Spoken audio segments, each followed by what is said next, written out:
They say that all. Good evening, everybody, and welcome to another edition of the Press Pros Monday Huddle. I'm Bruce Hooley, glad to have you along as we talk high school football. The season has arrived, and man, it has arrived in fine fashion. The same old thing again. If Willie will quiet down in the sound booth there at PressProsMagazine.com Central, we will get to the football talk. We got him. Good evening, Mr. Folks. How are you? A hot one today. Yes, it was. It feels like football weather in Ohio, doesn't it? Yes, it does. Yes, it does. I was out this evening in my pasture mowing on the tractor, and it was pretty nice out there, but you were out in the heat of the day. I was not. We have a lot of games to talk about. We have some very interesting guests with us tonight. We have a good slate of games this coming Friday night. So without further ado, I see in our waiting room, our first guest of the evening is Fort Loramie coach Spencer Wells, coming off a, 40-7 win over Minster on the road. Spence, when I covered your team last year, you started 12 seniors on defense. You held Minster to 88 yards. What did you do? Like have a bunch of move-ins? I tell you, it was fun to watch. We had a lot of competition going on this offseason because we only returned 3 starters on both sides of the ball. So 3 on offense and none on defense. And, some guys stepped up, made some good plays. I think we had to settle down a little bit to start off. We were a little sloppy. They scored on their first drive, and I think that was really the bulk of the yardage that they got for the game. They kind of really drove down the field and were really punching us in the mouth a little bit. So I think our guys settled down. And once we did that and just started playing, a little bit more focus and with good technique, our defensive quarter made some good adjustments. And, it was fun. It was a fun night. Made some big plays, and we're going to need that this week. There's no doubt about it. Colin, I don't think people appreciate this enough, and I don't think you guys as coaches take enough credit for how hard it is to prepare a football team. Now, you lost some significant people last year, Colin Moore among them, and how hard it is to prepare a young group of kids who really haven't played a lot of varsity football to come out on opening night, play your traditional rival like you did, and get that done in just 3 weeks. That to me is a lot tougher than anybody ever talks about. Well, no, I think you're right. And honestly, I think I'm pretty spoiled rotten. I've got 9 assistant coaches in our high school program, and those guys do a whale of a job. And I really think they get all the credit on that. I mean, they have to coach up their positions and make sure that we're playing sound across the board. And to your point, we got to get 11 guys on the same page. And they did a really good job position by position of doing that and allowing their guys to play fast and play with some confidence. And credit to those guys, and our guys believe. We've got smart kids. They've bought into what we've done here, and that also is a huge help. So, it was fun. I mean, we've got plenty to clean up. There's no doubt about that. But, for a week 1 game, you expect that, but it was a fun night. Spencer, you didn't have as much to clean up, though, as what Seth Whiting did, because his team really struggled with some mistakes, and those things kind of snowball. And when you go out there on week 1 with a bunch of young kids, regardless of how hard your staff works, that could happen to you. You never know. It's like Tim Goodman told me last week, it's a roller coaster on opening night. Yeah, and I've been there too. Year 1, when you're doing a new scheme, they're doing a new scheme on offense, we're doing a new scheme on defense, new schemes on special teams. That throws even more of a ringer into it with a shortened preseason that we've had this year. So, I'm sure Coach Whiting's going to get them the ship righted here, sooner than later. But that's a fun week 1 matchup. I mean, it was a physical game, and that's how that game's always going to be. So, fortunately, we got the better end of them this year. Spencer Wells, our guest, he's the head coach at Fort Loramie. They had a walkover at Minster on the road. In week 1, they play host to Versailles this week. And Spencer, I was teasing you about you started 12 or 11 seniors the first time I saw you last year. I saw you on senior night. So I think you had all your seniors out there on senior night. But that was a shootout, Tri-Village. And you guys, couldn't keep them out of the end zone. They couldn't keep you out of the end zone for the longest time. I kind of wondered how potent your offense would be this season. It certainly looked potent in the opener with your freshman quarterback, Caleb Maurer. I mean, pretty impressive night for him. And obviously you knew you had a good target for him to throw to in Logan Eilerman. He had a nice night for you as well.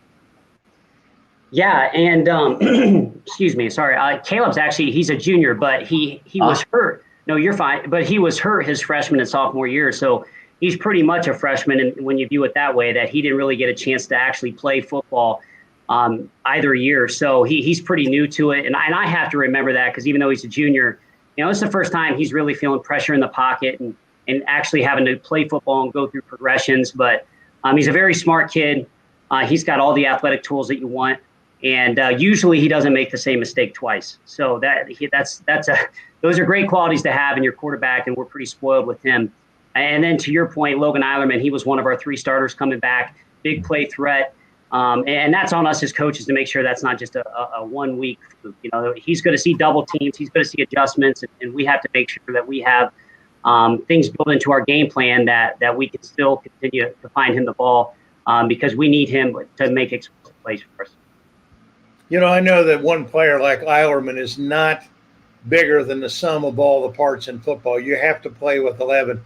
But over the weekend, I had more than one person tell me that kid is a special talent. He has really learned how. This is a former coach, and I think you know who I'm talking about. He said that kid has really learned how to play the position.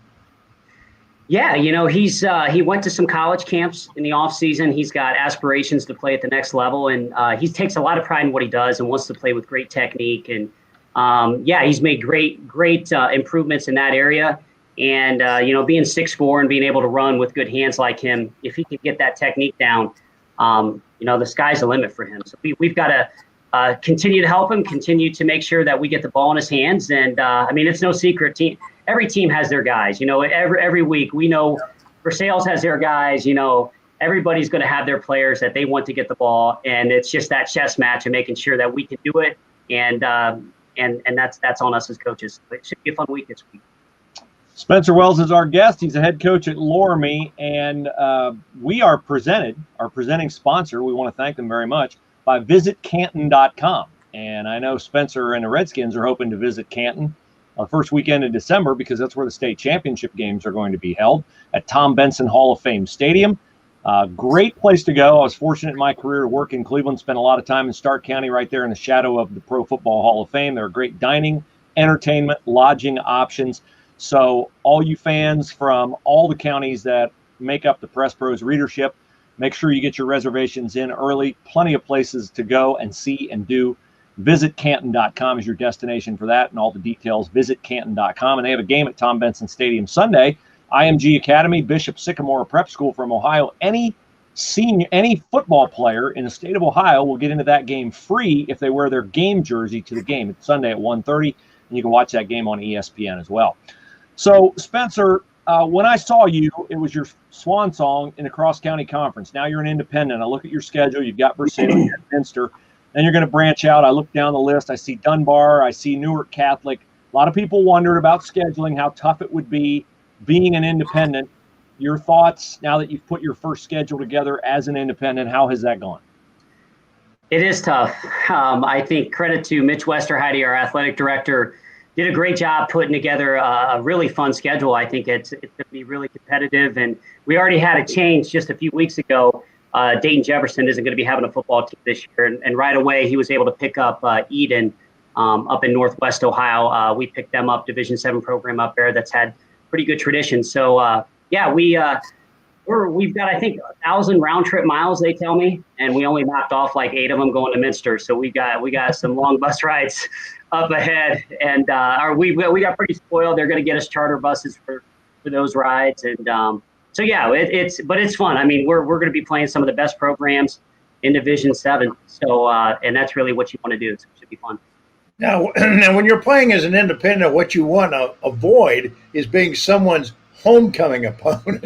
Yes, yeah. You check to see if you're anybody's homecoming opponent.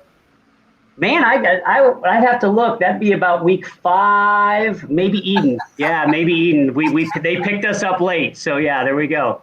Yep. You want to beware the Trojan horse. That's right. That's right.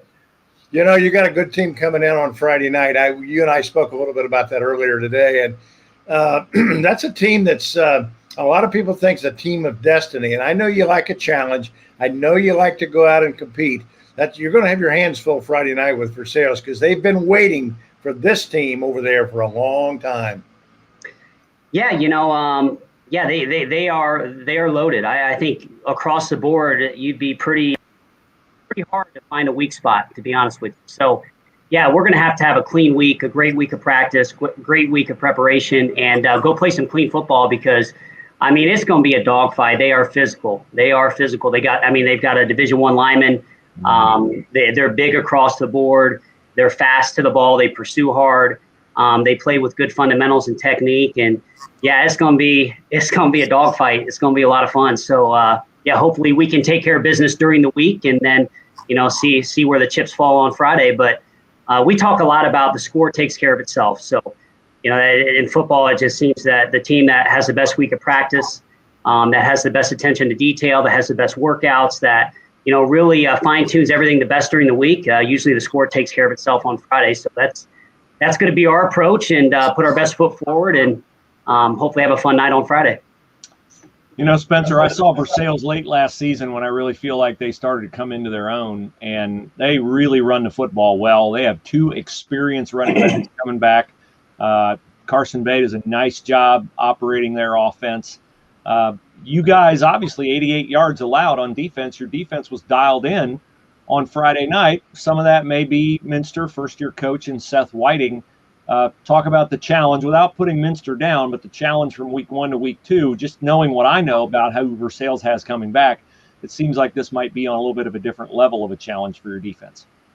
Yeah, I think they have more size up front than what we saw week 1. But, skilled, like I said, I mean, you're not going to find a weakness. I mean, they have skill all across the board. And, yeah, we're going to have to be ready to rock and roll. Our second scrimmage, we scrimmaged Marion Local and Spencerville. And I think that, hopefully that's a benefit to us. I mean, we really, you're going against some of the best programs in Division 7 in between those 2 schools. And, especially with what Marion Local's done. So, I thought physically we went toe-to-toe with them. We had plenty of technique stuff to clean up, but you find out pretty early if you got a bunch that's going to come hit you or not. And I felt our guys came out and hit. So we're going to need that this week. I mean, they're going to be every bit as physical as Marion Local, I'm sure. We're going to have to play with great pad level. And our technique is going to have to be what gives us the edge because they're going to have the size advantage. And so we have to play really clean football. I want to take a minute and talk a little bit about the not so much the X's and O's, but the corporate part of high school football. And I know when they adopted football there 20 years ago, there was a great groan in the community. We're a basketball community. We've got a great legacy and tradition of basketball. And yet, you graduated a big football class last year, and it seems like your feeder program is doing just fine. You have sold football. You and Matt Burbacher and the coaches before him have done a very good job of creating and building that culture there in Fort Loramie.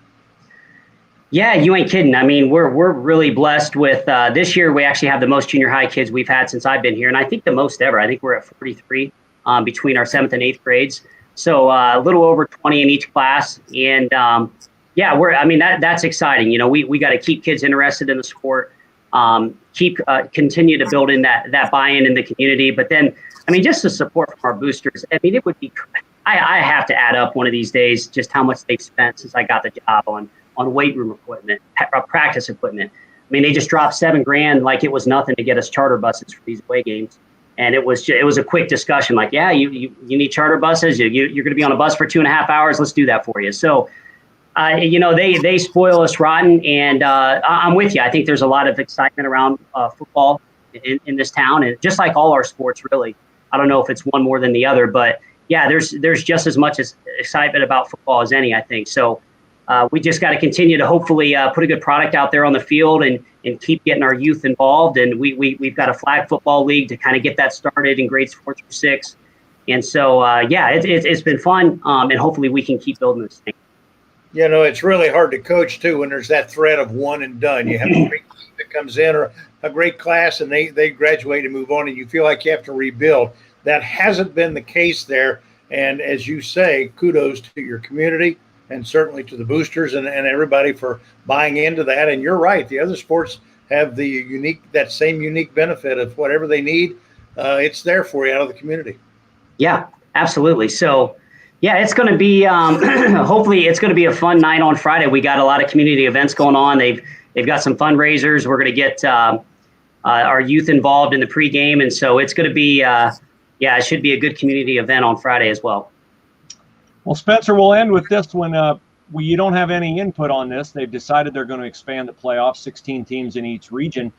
I'm thinking that might be something that is good from your perspective, not because you're not good enough to make it as one of 8 teams out of the region, but because if you would happen to get into a bind scheduling, and sometimes you have to schedule up against a big opponent in the former playoff arrangement, you might have been afraid of a loss against a bigger school coming your computer point total. Now I don't really think that's that big of a concern. You can afford, and I think we'll see it at the Division I level. We'll see it at different levels. At the Division I level, I think we're going to see 6 and 4 teams in the playoffs that we wouldn't have seen before. But does that play into any maybe relaxation a bit on your part in terms of how you handle the regular season and the scheduling aspect of being an independent?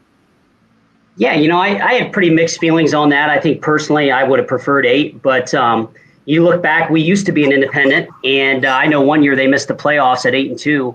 And really, when you're in a conference, it's also, you got to consider second level points. So somebody within your conference is going to win games. I mean, teams have to win, right? Whereas if you're playing teams as an independent from all over a variety of conferences, you might just play an oddball combination of 10 teams that just didn't win a lot of ball games. So it could be a really tough schedule, but it could also be a schedule that, man, you're not racking up any second level points. And so you go 8-2 and you feel like a pretty good ball club, and you're sitting at the number 9 spot, missing the playoffs. So I don't think, to your point, that's going to be an issue anymore, that's expanded to 16. But we just got to, hopefully take care of business one week at a time and put ourselves in a good position. I know our goal is always to host a playoff game week 1, and that's definitely a goal this year. So I think, to your point, being an independent, probably a good thing from that standpoint. I can't wait to see you on Friday night. I'm gonna come. We're gonna write that game as part of our lineup of Press Pros coverage. And I'm already. I can hear the people who say, "Hey, you picked against us last week. Thanks for showing up." I will remind those people that I picked for you last year against Tri. You did. You've usually been pretty good to us, Sonny. So we had to make you a little bit of a believer again, I think. But no, it'll be fun on Friday night, and glad to hear that you're covering it. You guys do a great job with your coverage, so we appreciate you, and fun to be talking with you. So, well, good luck, Spencer. We appreciate your time tonight. Awesome. Thanks, guys. Take care. You bet. Absolutely. You're one of the best. Appreciate your time. Appreciate you. Take care, Sonny. Spencer Wells, the head coach at Fort Loramie, and the Redskins. That's a big one, man. 40-7 against Minster, and they look pretty strong in that one. So that was the one you missed in your picks column. Only one, correct? I went 9-1 on opening night, and that's really hard to do because, like Tim Goodwin said, opening night is such a roller coaster. You don't know who's going to start. You don't know how they're going to play. You don't know conditioning. You have to take all these things into consideration. You certainly don't know anything about opponents, particularly if they're out of town opponents. So that's a real crapshoot, to try to pick the Friday night picks page on opening night. But not bad, 9-1. I'll take that every week. No, that's an outstanding first week. I would certainly have taken that my first week picking Central Ohio games. I wasn't close to that. I think I was 7-3.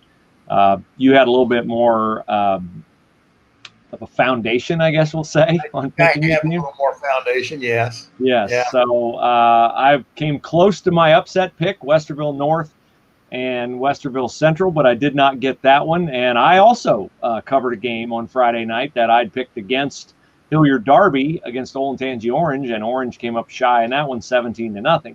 So it happens. It's great to be out on a high school football night with the fans, at least in Central Ohio, full. Last year in Western Ohio, our leagues over there, they were allowed to have fans. In Central Ohio, it was parents only. So it was really a festive atmosphere where I was, and I'm sure where you were at Marion Local Wapak. And what a win by the Flyers. They certainly look like they are very motivated to get that 12th state championship. Well, it was an appreciative atmosphere, Bruce. It wasn't just energetic. I mean, it was that. They had a great crowd at Wapakoneta. And again, to the school board administration there, they have really spent a bunch of money on Harmon Field to update that, new lights, new stands, new field turf.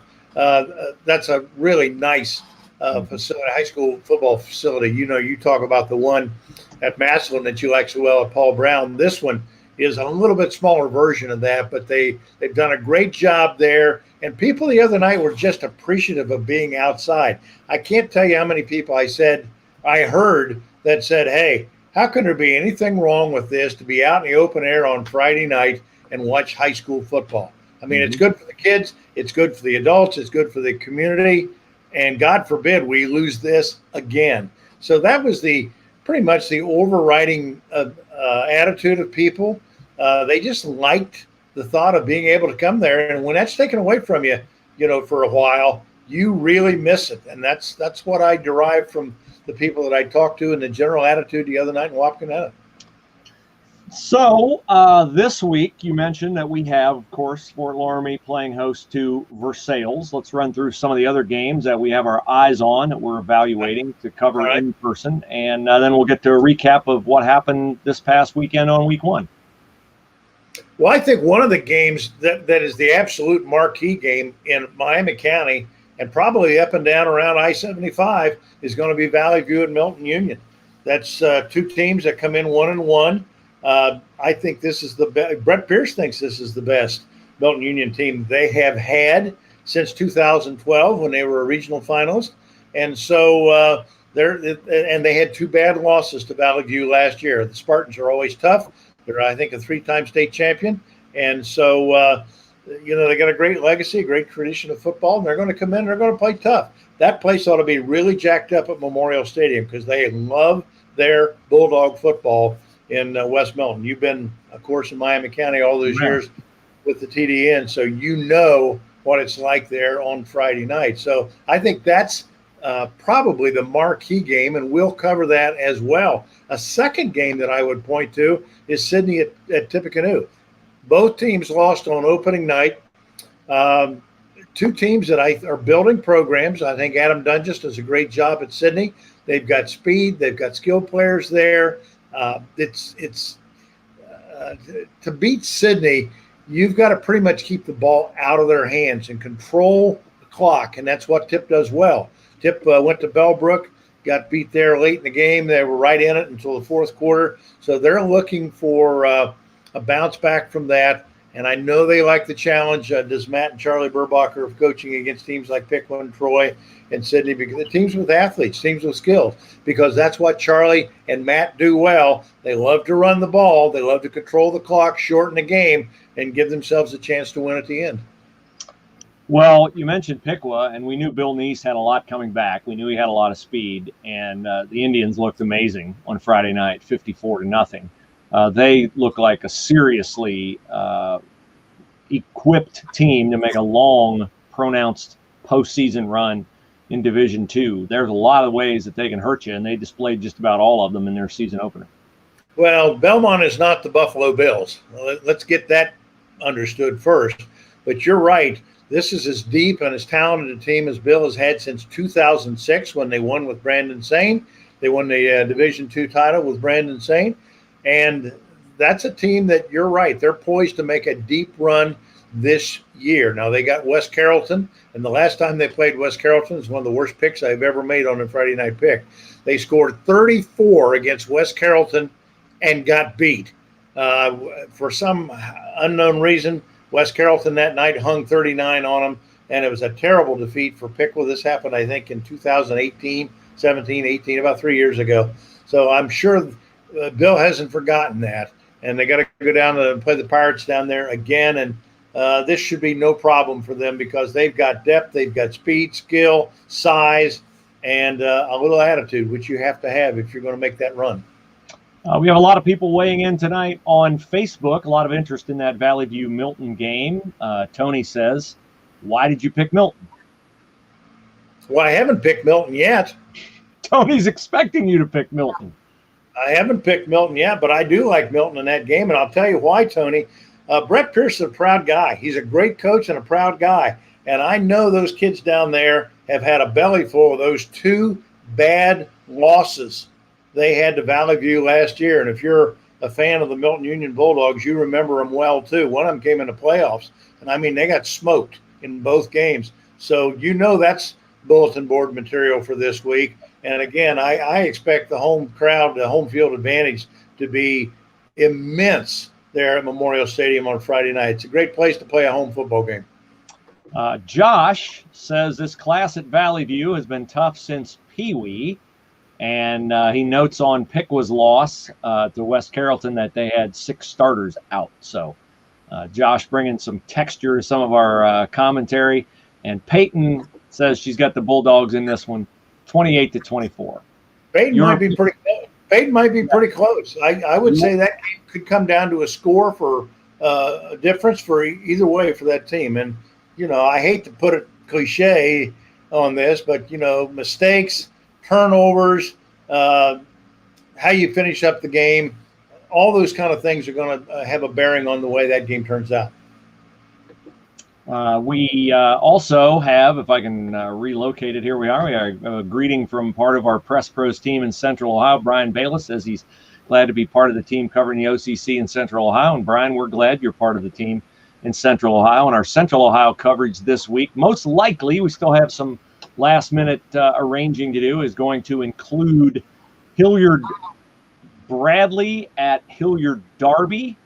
And our second game is up in the air at this point in time. But how about Friday night? Steve Blackledge, our lead writer on the OCC in Columbus. Blackie pounded the table all week that he ought to cover Reynoldsburg and Upper Arlington. And I wasn't going to argue with a 34-year veteran of covering preps for the Columbus Dispatch. He goes to Arlington, and Arlington pulls it out against Reynoldsburg with a phenomenal rally, 42-41, winning touchdown pass in the final 30 seconds. And Carson Greasock of Upper Arlington goes for 380-plus on the ground. So next time Blackie wants to pick a game, Sonny, I'm going to let him do it because he must be clairvoyant. 385 yards, I think that's a school record for rushing in a game. And 276 by Carson Greasock in the second half. Yeah. 276 in 24 minutes of football. They came back from like 31-14. I mean, they were left for dead at halftime and came back in the second half. It just kept giving the ball to Carson Greasock.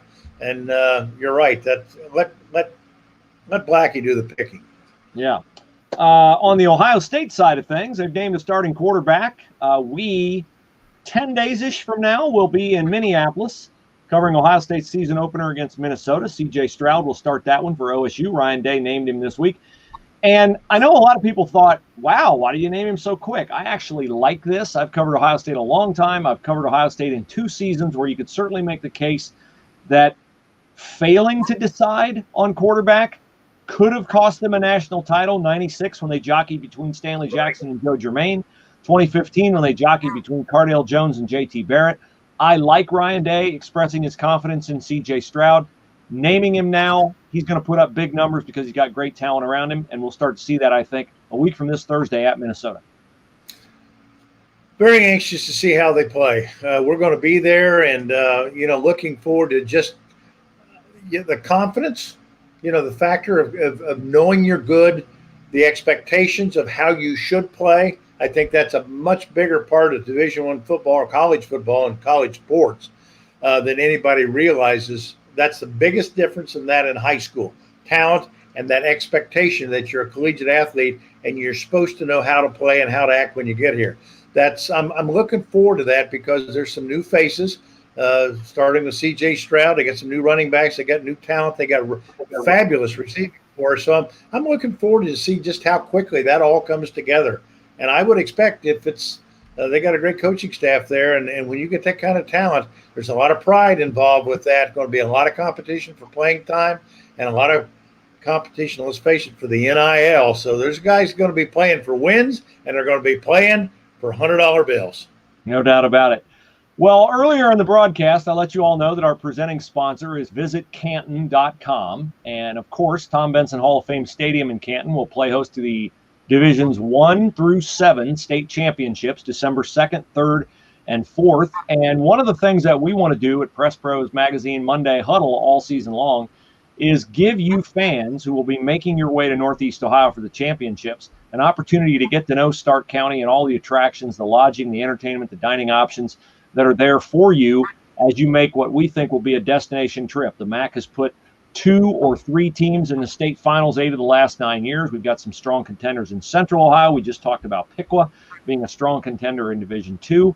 And so we are presented by VisitCanton.com, and we want to welcome to the Press Pros Monday Huddle the Executive Vice President of VisitCanton.com. She is Tanja Marshall. And Tanja, we're just so happy to represent Stark County and all the attractions that you have. And you've got one attraction that high school football players in our area should know about Sunday going on at the stadium that they hope to get to in December, Tom Benson Hall of Fame Stadium.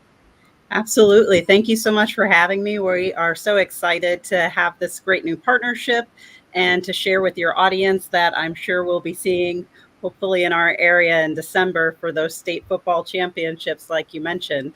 But coming up this weekend on Sunday, August 29th at Tom Benson Hall of Fame Stadium is the Geico ESPN high school kickoff game.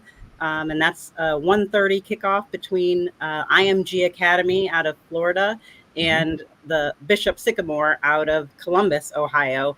They'll be teaming up and doing a high school kickoff presentation that does air on ESPN, but we invite fans to come watch it in person in stadium at Tom Benson Hall of Fame Stadium in Canton. And students 18 and under, if you wear your jersey, you get in free. So that's a great reason to come out and spend a day. Nice, affordable way to spend their afternoon. No doubt. And that's the stadium everybody's hoping to get to. Sonny, it's a beautifully remodeled stadium, and it was on display fully for the Hall of Fame game here recently with the awesome Hall of Fame inductions right there on the steps of the Pro Football Hall of Fame just a few weeks ago. You know, you got an embarrassment of riches there, Tanja, because I love the stadium over at Massillon at Paul Brown. I think that's just a fabulous edifice for high school football. But Bruce makes a very good point. To have the opportunity to play in Tom Benson, the old stadium there, I thought was fabulous. It's even better now. And I'll admit this to you, and I'm an opinionated guy, as people down here know. I said when they moved a few years ago, the tournament away from Canton to Ohio State, I was very outspoken when I said bad idea, because I've been there for years in Canton, and it's not lost upon me how much that tournament and that weekend means to the people of Stark County. They really bust their hump to make people welcome and have a good time. Thank you so much for saying that. And you are so right. And we certainly appreciate all of the neighbors that we have throughout the state, but we do also have a little bit of bias for our stadiums here in Stark County, Massillon, Paul Brown Tiger Stadium included, and the hospitality that this community shows is like none other, as you shared. And we're excited to be sharing that hospitality again this year and for the next few years. So, folks, make sure you go to visitcanton.com. Check out all the events in Stark County for state championship weekend. I would get my hotel room right now because it's going to be a phenomenal weekend. I've had the pleasure in my career at ESPN Cleveland to do many remote broadcasts from down around the Hall of Fame. There is a ton of dining options very, very close to Tom Benson. You're not going to have to go far for shopping. You're not going to have to go far for great dining. And, man, right there in between games, what better attraction could there be than the Pro Football Hall of Fame? They've got a phenomenal gift shop, which you do not have to pay admission to the Hall of Fame to go into the gift shop. If you happen to be a fan of the Los Angeles Rams or the Las Vegas Raiders, or you're the outlier in your community, everything you could want for your team is going to be in that gift shop. And Tanja, we're just excited about these games being there, and you don't have to apologize for saying that Canton owns football when you talk about Massillon McKinley, Paul Brown, Earl Bruce coaching at Massillon. When you talk about the Canton Bulldogs, I mean, Stark County is football in the state of Ohio. And tell us what you guys envision for that first weekend in December when all the high school teams are aspiring to get there. We really just want an amazing atmosphere for those student athletes and for all the fans in the stands. We want to see a full house. And as you mentioned, Tom Benson Hall of Fame Stadium has been recently renovated. So it'll be a great opportunity to showcase the amazing venue that these athletes get to compete in.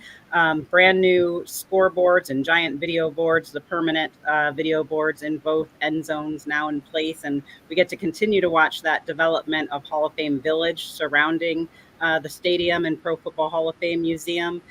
So we just envision a lot of growth and opportunity. And like you said, great dining options and plenty of things to do. And you can find it all and start planning a visit online at visitcanton.com. Tanja, I want you to do this for me. When you get to the office in the morning, you call the people down at Bender's, and I know you know where Bender's is, and you tell them that Sonny gave them some love on the Huddle show tonight, because I love that. Right. Never miss it.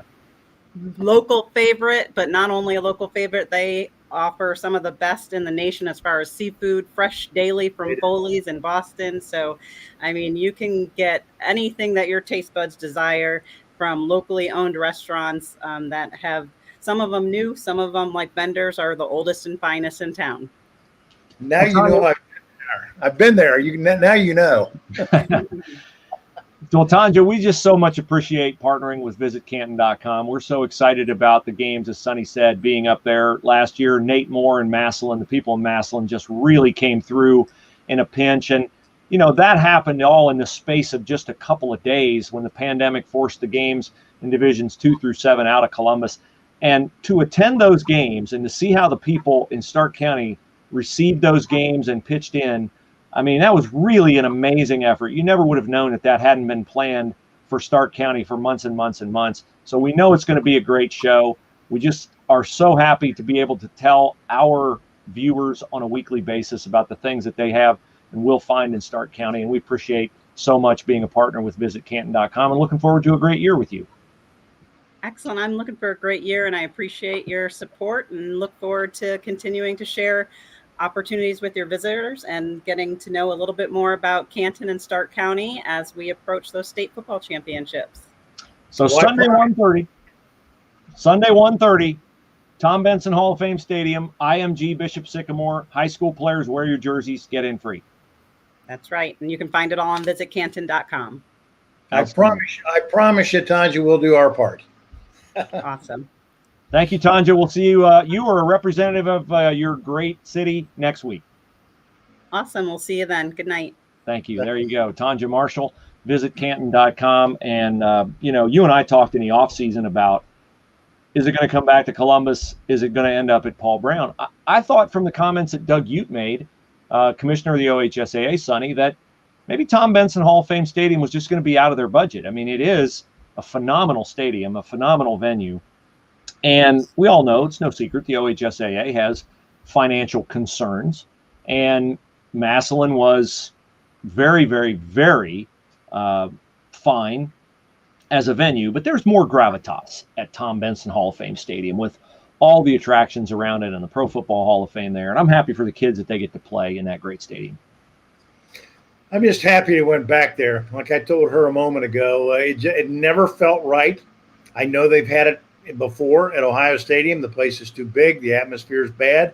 I know there's people who say, well, every kid should get to play in the Horseshoe. Well, maybe that's true, but they should get to play in the Horseshoe as a Buckeye, because when you put high school football in there, it's just not the same. Plus the fact, and you can't overstate this enough, in Stark County, those people love it. I don't care if you go to Denny's restaurant in the morning, they are rolling out the red carpet because they know you're football fans from out of town. Everybody's got some kind of special. Everybody's got staffing. You get in and get out quickly. They're ready to do business. They're ready to take care of their guests. They do a much better job with that than what the people in Columbus.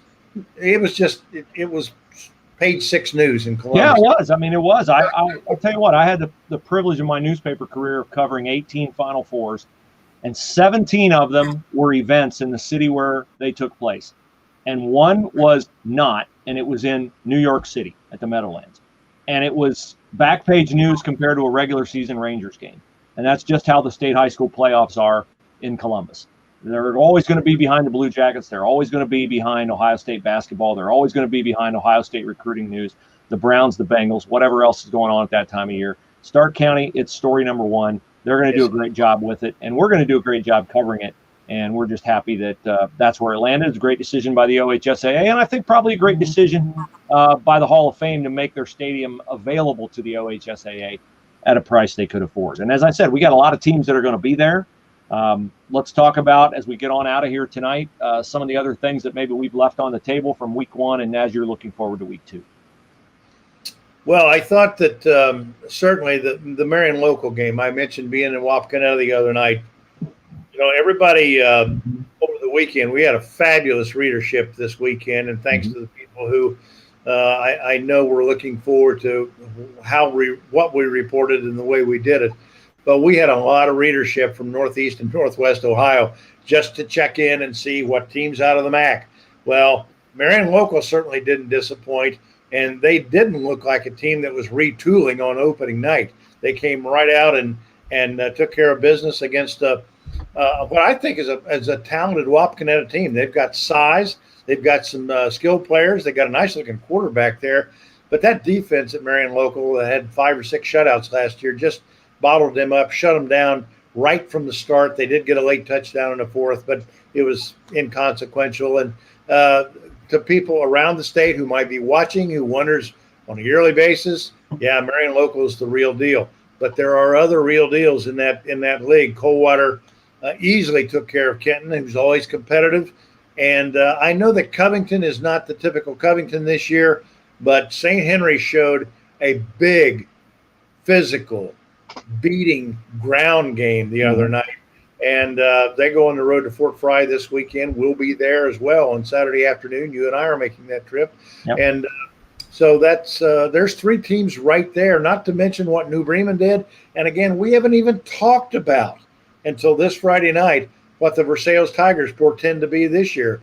Again, as I said a few minutes ago, this is a team that people in Versailles have waited for a long time, like 2003, their last state title game, to go out and compete, duke it out with anybody and come out a winner. People are hungry there to see that kind of football and that kind of excitement return to Versailles. Yeah, Ryan Jones has done a really nice job with that program. Your man Shondelmeyer from Arcanum had a big game on Friday night. The one bummer for me of week one is obviously Lane Sarver, Tri-Village, getting hurt. And you told me Lane's out for the year. That's too bad. I hope he's back for basketball season, because I know that the Patriots have big hopes for basketball season, hoping to parlay their loss last year deep into regionals into the kind of motivation that gets them all the way to UD Arena this year. And I just, want to thank everybody who read the site this weekend. Thank our sponsors. We love covering high school football. We love bringing you the stories of volleyball and soccer and golf and all the other things in the fall sports. It's a pleasure to have you guys reading the site and retweeting our stories to other people, sharing them on social media. We appreciate that very much. And we also, of course, thank our sponsors who make possible the coverage that we make available to you. Fun to have Tanja Marshall on tonight. That's pretty cool, to be able to partner with those people and kind of scratch each other's back a little bit, because they really do I didn't get a chance to tell her this, but I mean, they do a great job of marketing high school football. And I've talked so many times for so many years about how the OHSAA, if they could, and how they could benefit if they marketed that kind of product a little bit better than maybe what they do. And I understand you don't know who's going to be there until the week before. But they have really done a good job in Stark County over the years of, again, throwing the doors open and saying, welcome to town and have fun while you're here. And they make sure you do. Yeah, we'll have a championship game Thursday night, 2 Friday, 2 Saturday, and 2 on Sunday, that first weekend in December. It'll be a great event. So log on right now, visit Canton.com.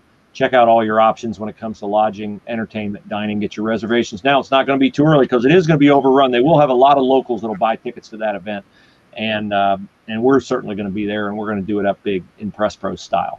So get your reservation for Benders too. Yes, well, after we get ours, that's the thing. So, do you have anybody there on camera that you want to hold up and wish everyone good night? Or? No, I think she went to take a nap. Oh, she I think did. Okay. Boomer's done for the night. So All right. Very good. Well, if Boomer's napping, then it's time for Truman to go to bed. we're going to go to bed. And as Sonny said, thank you again for watching. You can obviously watch this on a replay, share it with your friends. Thanks to Spencer Wells for joining us.